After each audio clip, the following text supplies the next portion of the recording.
नमस्कार, स्वागत है आप सभी का। आपके लिए यूपी उत्तराखंड की आज दिन भर की खबरों का दस्तावेज लेकर हाजिर हूं मैं अनु सिंह। 10 के दस्तावेज में आज हम आपको बताएंगे ओवैसी कांवड़ियों पर हुई पुष्प वर्षा को लेकर आखिर क्यों परेशान है। देहरादून में हुई धामी कैबिनेट की आज क्या बड़े फैसले इस बैठक में हुए हैं, ये भी बताएंगे आपको कि जालौन में आखिरकार एक स्कूल क्यों जानवरों का आशियाना बना हुआ है। लेकिन सबसे पहले बात लखनऊ से आई खबर के साथ, जहां आने वाले त्योहारों के मद्देनजर पुलिस अलर्ट पर है।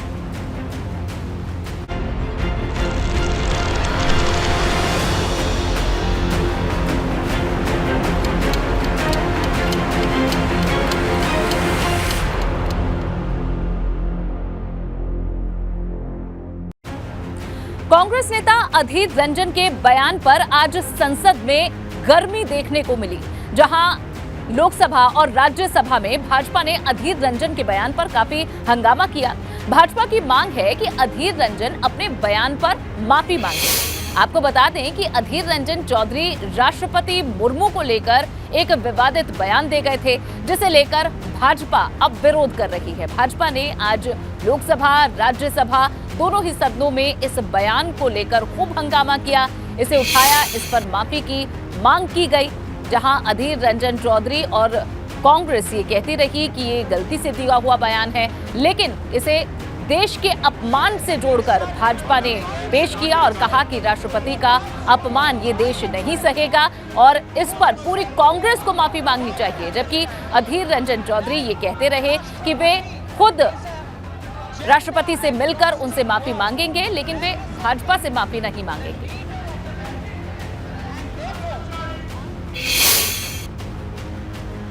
कांग्रेस नेता अधीर रंजन के बयान को लेकर सीएम योगी आदित्यनाथ ने कांग्रेस पर निशाना साधा है। सीएम योगी ने कहा है कि राष्ट्रपति का अपमान देश का अपमान है, ये भारत के संविधान का अपमान है। सीएम योगी ने कहा है कि कांग्रेस को देश से माफी मांगनी चाहिए। देश की महामहिम राष्ट्रपति जी के प्रति कांग्रेस के सांसद की अभद्र टिप्पणी अत्यंत निंदनीय है। यह टिप्पणी भारत के संविधान का अपमान है, भारत की मातृशक्ति का भी अपमान है, भारत के जनजातीय समाज का भी अपमान है और भारत के सर्वोच्च संवैधानिक पद पर विराजमान राष्ट्रपति जी के साथ ही देश का भी एक प्रकार से अपमान है।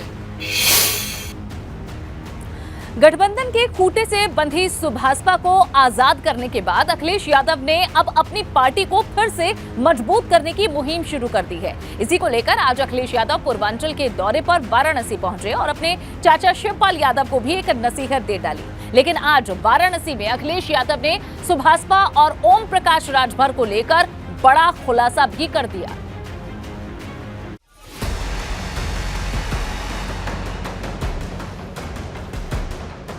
लोकसभा उपचुनाव में आजमगढ़ सीट गंवाने और सपा गठबंधन से ओम प्रकाश राजभर की विदाई के बाद पहली बार अखिलेश यादव आज पूर्वांचल के दौरे पर वाराणसी पहुंचे। पूर्वांचल को ओम प्रकाश राजभर के जनाधार वाला इलाका माना जाता है, इसलिए वाराणसी पहुंचते ही अखिलेश यादव ने सबसे पहले ओपी राजभर पर ही बड़ा हमला बोलते हुए सुभाषपा पर टिकट बेचने का आरोप लगा दिया। कभी समाजवादी गठबंधन पे आरोप नहीं लगता था कि पैसा लेकर के टिकट दी जाती है, लेकिन जिस तरीके से ओम प्रकाश राजभर जी के साथ जब गठबंधन किया, आरोप लगा समाजवादी और गठबंधन पे कि यहाँ पर पैसे लेकर के टिकट दी जाती है।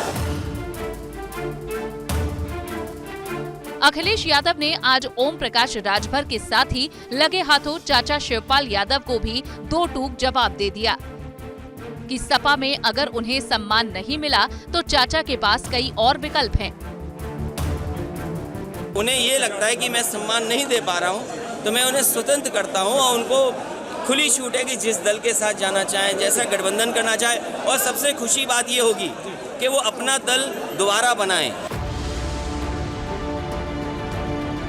भतीजे अखिलेश की नसीहत पर अब तक चाचा शिवपाल यादव ने तो कोई जवाब नहीं दिया है, लेकिन टिकट बेचने के आरोपों पर राजभर के छोटे बेटे अरुण राजभर ने अखिलेश पर बिना वक्त गवाए पलटवार कर दिया। एक भैंस होती है, जब तक दूध देती है बढ़िया तब तक वो अपने पास रखते हैं, और जब दूध देना बंद कर देती है तो ये भेज देते हैं हमारे जैसे लोगों के यहाँ। विधानसभा के चुनाव के दौरान गठबंधन का टिकट बेचा गया या नहीं, इसका असल जवाब ओम प्रकाश को ही देना है। लेकिन जिस तरह से टिकट बंटवारे को लेकर अखिलेश यादव ने सुभाषपा पर हमला बोला है, उससे साफ है कि दोनों दलों के बीच सियासी लड़ाई अब आने वाले दिनों में और भी तीखी होने जा रही है। Bureau report ABP Ganga. Moradabad में ओम प्रकाश राजभर पर आजम खान ने तीखा हमला बोला। तंज कसते हुए आजम खान ने कहा कि राजभर पहले खुद को बना ले, फिर किसी को बनाने की सोचे।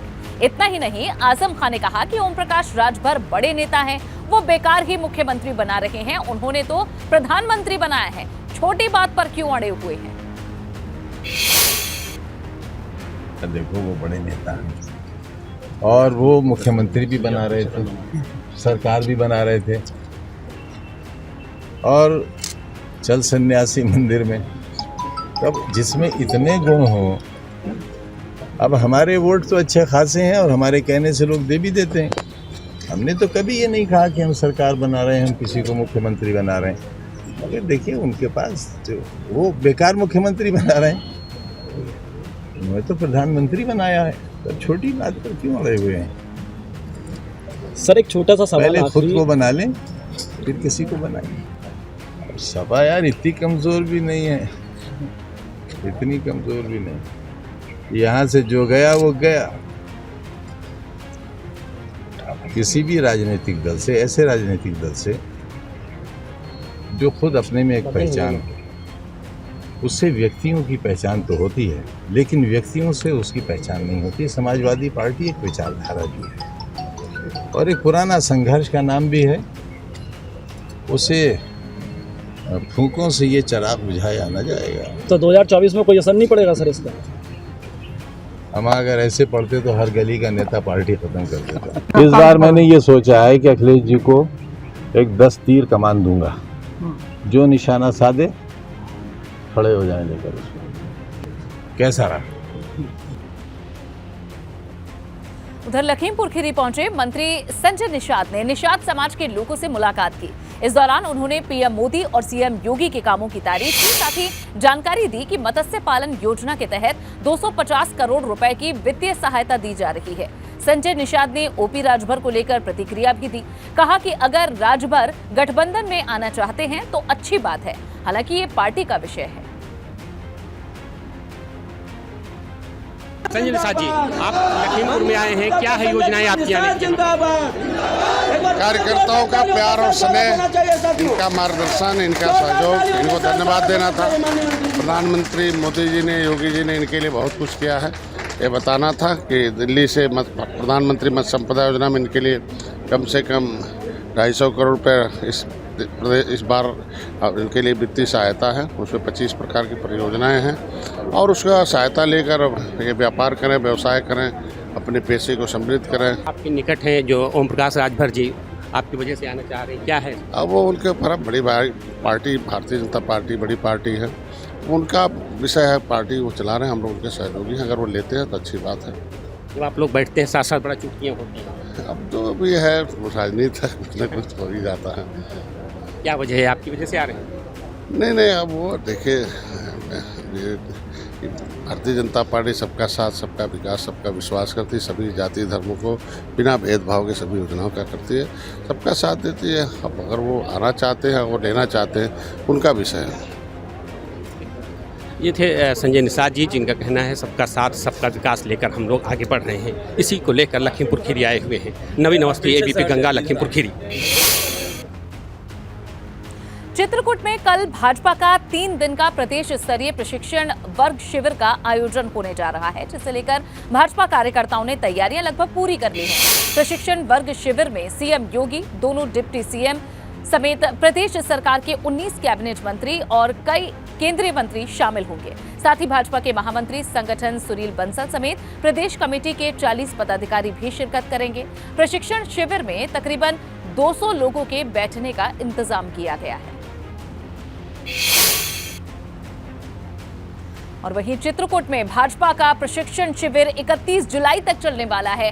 बिंदीराम होटल में प्रशिक्षण शिविर का आयोजन किया जाएगा। इस होटल में सिर्फ प्रशिक्षण में शामिल होने वाले लोगों को ही एंट्री दी जाएगी। इसके अलावा किसी को भी एंट्री नहीं मिलेगी। वहीं मंत्रियों और वीवीआईपी गेस्ट के जमावड़े को लेकर प्रशासन ने सुरक्षा व्यवस्था के पुख्ता इंतजाम किए हैं, जिसका जायजा लेने के लिए प्रयागराज जोन के एडीजी प्रेम प्रकाश चित्रकूट पहुंचे और यहां उन्होंने बिंदीराम होटल का निरीक्षण किया। साथ ही अधिकारियों को कार्यक्रम में किसी भी तरह की चूक नहीं होने की हिदायत दी है।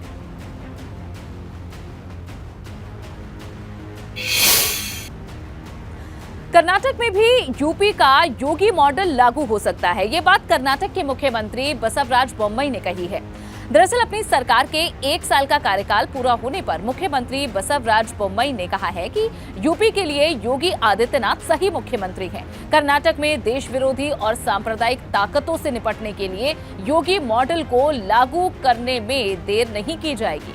दरअसल दक्षिण कन्नड़ में भाजपा युवा मोर्चा के एक सदस्य की हत्या के बाद योगी मॉडल लागू करने की मांग बढ़ गई है।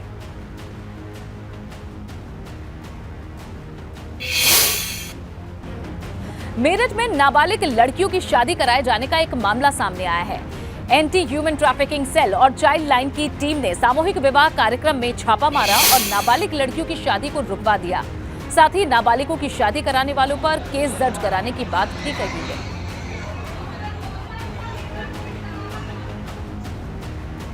बताया जा रहा है कि यहां नाबालिग बच्चियों की समूह में शादी कराई जा रही थी।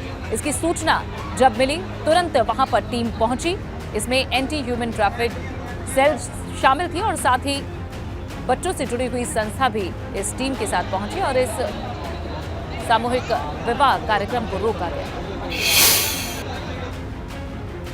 और इस बीच एक बड़ी खबर वाराणसी से मिल रही है, जहां बीएचयू परिसर में पोस्टर वॉर शुरू हो गया है। यहां हिंदू संगठन ने बीएचयू परिसर में पोस्टर लगाया। पोस्टर में धार्मिक माह में फलाहार पार्टी करने की मांग की गई है। राष्ट्रीय हिंदू दल ने बीएचयू के वीसी के खिलाफ मोर्चा खोल दिया है। ये पोस्टर है फलाहार पार्टी का, ये पोस्टर बीएचयू में लगा है। राष्ट्रीय हिंदू दल ने बीएचयू के वीसी के खिलाफ ये मोर्चा खोला है, जहां पोस्टर वॉर बीएचयू में शुरू हो गया है। हिंदू संगठन ने बीएचयू परिसर में ये पोस्टर लगाया है।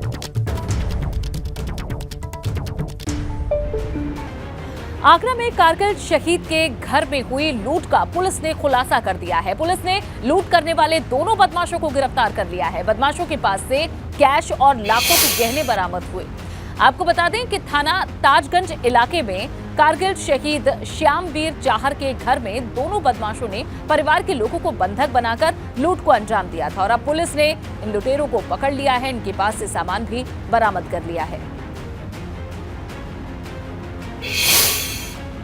और कहना चाहूँगा कि जिस तरीके से हमारी आगरा पुलिस और हमारा योगी साहब प्रशासन जो चल रहा है, उससे मैं बहुत खुश हूँ और उम्मीद करता हूँ कि इसी तरीके से ये कार्रवाई, पुलिस की कार्रवाई वगैरह सारी चीज़ें इसी तरीके से चलती रहें। 20 तारीख को थाना ताजगंज पुलिस पर ये सूचना प्राप्त हुई कि वहाँ पर एक श्रीमती गीता देवी, जो कि कारगिल शहीद की विधवा हैं, उनके घर पर 2 बदमाशों के द्वारा लूटपाट की गई है और उनके घर पर जो उनका नाती है 2 साल का, उसको भी चाकू का भय दिखा करके करीब 5 लाख रुपए कैश और जो ज्वेलरी वगैरह थी उसको लूटा गया। और अब आपको सीसीटीवी कैमरे में कैद हुई वो तस्वीर दिखाते हैं, जिसे आपके लिए देखना बहुत जरूरी है। आप कब, कहां और किस जगह क्या पहन कर जा रहे हैं, इस बात पर बदमाशों की चोर नजरें लगी रहती हैं। उसे जहां जब जैसे ही मौका मिलेगा वो आपको शिकार बना लेगा, चाहे आप ठीक अपने घर के बाहर ही क्यों ना मौजूद हो। आगरा से आई इस वीडियो को देखिए। सीसीटीवी में कैद इस मंजर को आपके लिए देखना बेहद जरूरी है। अगर आप अपने घर के बाहर बेफिक्र होकर टहलते हैं तो आपको सावधान रहने की जरूरत है, क्योंकि अपराधी किसी भी वक्त आपको अपना शिकार बना सकता है। आपको भनक भी नहीं लगेगी और अपराधी अपराध करके फरार हो जाएगा। शाम के वक्त आगरा में एक दरोगा की पत्नी अपने बच्चे को गोद में लेकर घर के बाहर टहल रही थी। इसी दौरान महिला पर उस चेन स्नेचर की नजर है जो उसका पीछा कर रहा है। महिला खुद पर होने वाले हमले से बेखबर बेफिक्र होकर टहल रही है और तभी शर्ट पैंट पहने ये झपटमार महिला पर धावा बोल देता है। पल भर के अंदर ही महिला के गले से चेन छीनकर भाग निकलता है। अचानक ऐसे इस तरह गले का चेन छीनने जाने से महिला सन्न रह जाती है और घटना से दंग होकर सहम जाती है। वहाँ पर कोई एक गैंग तुरंत सक्रिय हुआ है। उस गैंग को आइडेंटिफाई करते हुए उस गैंग के खिलाफ कार्रवाई बहुत शीघ्र की जाएगी।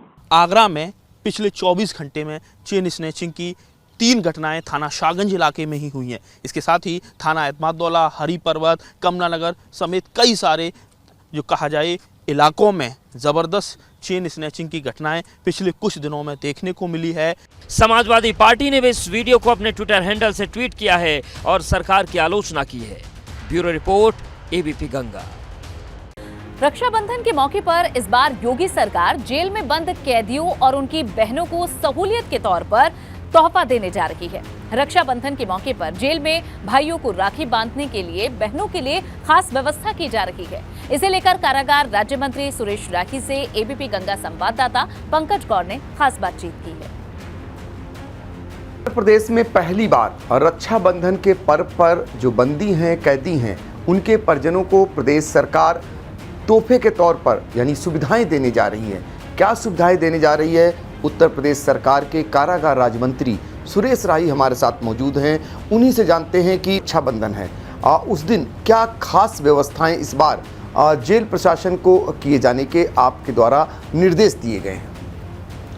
देखिए, भाई बहन का ये पवित्र रक्षाबंधन का त्यौहार है और पूर्व में रक्षाबंधन के त्यौहार में कारागारों में बड़ी समस्याएं रहती थी, मिलने में बड़ी समस्या होती थी। त्यौहार को कैदी लोग और उनकी बहनें नहीं मना पाती थी। इसको देखते हुए चूँकि हमारी सरकार का लक्ष्य है सबका साथ, सबका विश्वास, सबका विकास, तो उस विश्वास को कायम रखने के लिए जनता के बीच में हम लोग उनके साथ में हैं। इसको देखते हुए हम लोगों ने ये निर्णय लिया कि जो भी त्यौहार के दिन जितने भी कैदी हैं, उनकी बहनें जो जा रही हैं, उनसे मिलने जा रही हैं, उनको सभी का सम्मान रहे, सभी को बैठने की व्यवस्था होनी चाहिए, उनके पानी पीने की व्यवस्था होनी चाहिए, जो कि पूर्व में नहीं रहती थी। बड़ी समस्याएं रहती थी, त्यौहार मनाने में ठीक से मिल भी नहीं पाते थे, ठीक से राखी भी नहीं बन पाती थी। तो उन सब चीज़ों को देखते हुए ये तय किया गया है कि एक स्लॉट बनाया जाए और समय, ताकि उनको समय 5-6 मिनट का समय मिल सके उनको, और एक अच्छे से अपने भाई बहन का त्यौहार मना सकें और एक अच्छा संदेश जाए कि सरकार उनके साथ में है और सरकार का जो हमारा लक्ष्य हमारा रहा है सबका साथ, सबका विकास, सबका विश्वास। के पर्व पर सभी बहनों को, उन कैदियों और बंदियों की बहनों को एक सुविधा का तोहफा देने जा रहे हैं और उनके लिए जब वो मिलने पहुंचेंगी जेल में तो इस बार कुछ खास व्यवस्थाएं होंगी। इस आशय का पत्र उन्होंने डीजीपी को भी लिखा है, जो जेल के डीजी हैं उनके लिए। और फिलहाल अब देखना होगा जो 12 अगस्त है उस दिन व्यवस्थाएं कितनी चौकस मिलती हैं। सीतापुर से एबीपी गंगा के लिए पंकज सिंह गौर। और इस बीच एक बड़ी खबर मिल रही है हादसे की, जहां गाजियाबाद दिल्ली मेरठ एक्सप्रेसवे पर एक हादसा हुआ है। हादसे में स्कूटी सवार 3 लोगों की मौत की खबर मिल रही है। ये दर्दनाक हादसा हुआ है, खबर जहां दिल्ली मेरठ एक्सप्रेसवे पर यह हादसा हुआ है और इस हादसे में स्कूटी सवार 3 लोगों की जान चली गई है।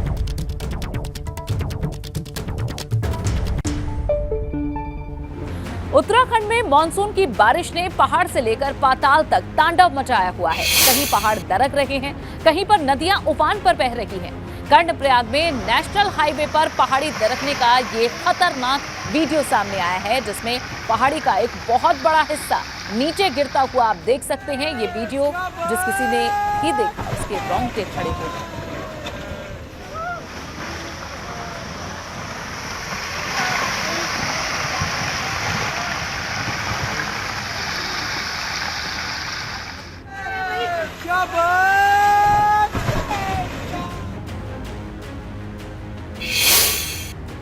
इसी के साथ 10 का दस्तावेज में फिलहाल के लिए बस इतना ही।